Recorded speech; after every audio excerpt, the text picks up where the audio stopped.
Welcome back to Pilipinas Got Talent, ang show na laging trending topic sa Twitter. Ang show na dahilan na ilang milyon hits sa YouTube. Ang show na may limpak-limpak na like sa Facebook. Ang show na kung uso pa ang Friendster, malamang may pinakamaraming friends. At ngayong may Google Plus, alam nyo na, i-add kita doon para in ka. Ito na, kilalanin na natin itong susunod nating contestant. Ano po ang pangalan natin? Sulpicio Garcia. Sulpicio. Wala ka namang sa may-ari ng mga Sulpicio lines. Hindi na ako. Lalaman. Okay, handa na ang stage para sa'yo. Good luck, You bro. may step on stage. Sulpicio is from? From Cebu po. Lapu-Lapu City, Mactan. Oh! Cebu. Galing na kami doon. Ano nangyari? Ba't di ka nag-audition when you were there? Nakatira po ako ngayon sa Marikina, so nakapag-audition ako sa Marikina. Okay. Oh, go Sulpicio, go. There were times when I just want to look at your face. Joey Generoso, is that true? Stars in the night. There were times when I just want to feel your embrace. And this cold night. I just can't believe that you are mine now. You were just a dream that I was new. Never thought I would be right for you. I just can't compare you with anything in this world. You're all I need to be with forever more.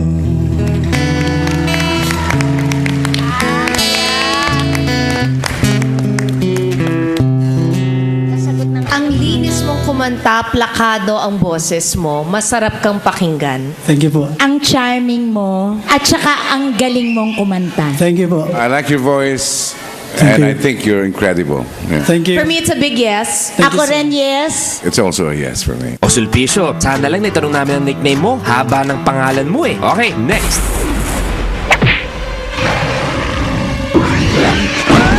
Napabili boy, ginugulat mo ako eh. Mahina ang puso ko. Kasi nakakagulat naman tong susunod nating performers eh. Weird, man. Parang ang tatakot ako. Hug mo naman ako. Anong pangalan ng grupo natin? Swastika Workers po. Medyo controversial yung mga gamitan niya yung swastika, pero ang dami ng pamilyang nagdusa dahil dyan. Para mong pakita sa iba na hindi lang po pag narinig yung swastika, patayan po agad ang nasa isip. Bali sa amin po, gusto po namin makapag-entertain po ng mga tao sa pamamagitan po ng pagsasayaw. Nagamit po yung pangalan namin. Well, you have the freedom to choose your name. Uulitin ko, kontrobersyal ang napili niyong pangalan. Hello, anong name ng grupong to? Swastika Workers po. Oh my God, swastika. Where are you from? Santa Rosa, Laguna po. Do you realize kung ano yung symbolism ng swastika? Opo. Alam nyo ng mga Nazi yun na pumatay ng napakaraming mga Jews and Catholics? Opo. Konting disclaimer po, their name may be offensive to some viewers and the group came up with this name.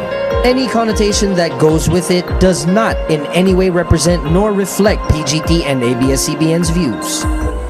Sige, go. You have no idea how it feels not to be trusted.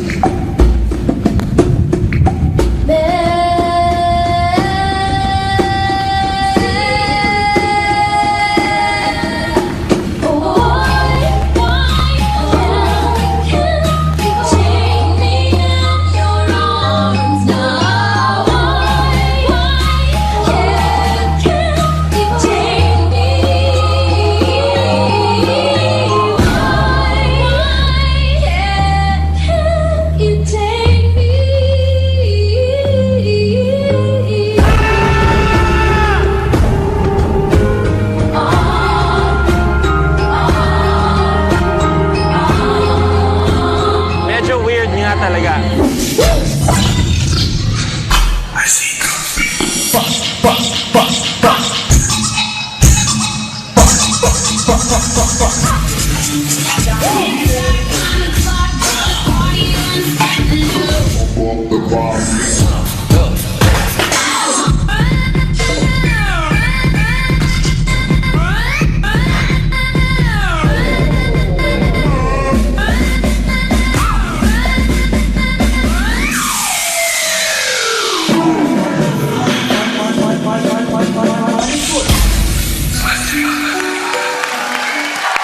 sila.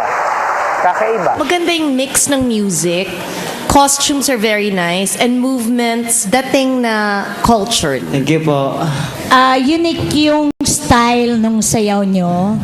Although mahanap pa ako ng mas drastic move sana. Pero okay na, maganda naman yung costume nyo. Thank you po. The presentation was really good. You're almost perfect in terms of coordinating dance step. Ganda na music, ganda na costume. Ako, it's a yes. Yeah. Ako na Thank you rin. po. Yes, Thank you for po. Laguna. O sige, ako yun rin. Yes. Thank you po. Sobrang saya. Ang gawa po namin lahat. Nakatungtong po kami sa entablado ng Pilipinas Got Talent. Pag-i-game po namin. Basta ako, ayoko silang makasulubong sa isang madilim na kalye. Eh, ba't ka naman maglalakad sa madilim na kalye? Depende. Sino ba ang susunod na magpapakitang gilas sa Pilipinas Got Talent? May nagbabalik? Mga judges, abangan nyo pong ipapakita ko ngayon. Abangan nating lahat ang kanyang Return of the Comeback. Pilipinas Got Talent.